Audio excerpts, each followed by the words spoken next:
સ્વસ્થ રહેવું ખરેખર આજે અઘરું થતું જાય છે અને સ્વસ્થ રહેવા માટે ઘણા બધા પ્રોબ્લેમ્સો આવતા હોય છે અને ઘણું બધું આપણે કરતા હોઈએ છીએ કે આપણે સ્વસ્થ અને ફિટ રહીએ.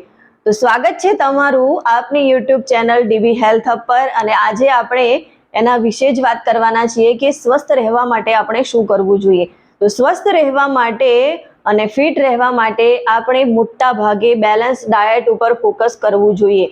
બેલેન્સ ડાયટ આપણે લઈશું તો એનાથી આપણે ફિટ અને હેલ્ધી રહી શકીશું. તો આ બેલેન્સ ડાયટની અંદર અઠવાડિયામાં 1-2 દિવસ આપણે એવી વસ્તુઓ લેવી જોઈએ કે જેના અંદરથી આપણને ઘણા બધા વિટામિન્સ મિનરલ મળી રહે અને ઓલ ઓવર આપણી ફિટનેસ જળવાઈ રહે. તો એવી કઈ વસ્તુઓ છે કે જે અઠવાડિયામાં આપણે 1-2 વાર તો ખાવી જ જોઈએ, એના વિશે આપણે જાણવાના છીએ. તો વિડીયોને એન્ડ સુધી જરૂરથી જોજો અને હા, આ વિડીયો પર જો તમે નવા હો તો ચેનલને સબસ્ક્રાઇબ કરવાનું ના ભૂલતા.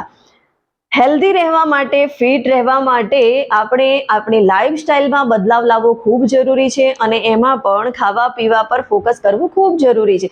જો આપણું ખાવાનું સ્વસ્થ એટલે કે પૌષ્ટિક હશે તો આપણે ઓફિસની હેલ્ધી રહેવાના છીએ. સૌથી પહેલાં તો આપણે રૂટીનમાં જે વસ્તુ ખાતા હોઈએ હેલ્ધી એ તો ખાવાની જ છે, પણ અઠવાડિયાના અંતરે 2 વખત આપણે એવી વસ્તુ લેવાની છે કે જેમાંથી આપણને ભરપૂર એનર્જી મળશે, ભરપૂર વિટામિન્સ મિનરલ મળશે. તો એમાં સૌથી પહેલા આવે છે બ્રોકોલી. બ્રોકોલીની અંદર ભરપૂર માત્રામાં એન્ટીઓક્સિડન્ટ હોય છે, સાથે સાથે એની અંદર વિટામિન સી, વિટામિન કે હોય છે, પોટેશિયમ હોય છે. આ બધી જ વસ્તુઓ ઓલ ઓવર આપણને ખૂબ જ મોટા પ્રમાણમાં એનર્જી આપે છે. ફાઈબર એમાં સારું એવું હોય છે એટલે ડાયજેશનમાં આપણને રાહત થાય છે. સાથે સાથે એની અંદર લો કેલોરી હોય છે એટલે કે આપણું વજન પણ આપણે મેન્ટેન રાખી શકીએ છીએ.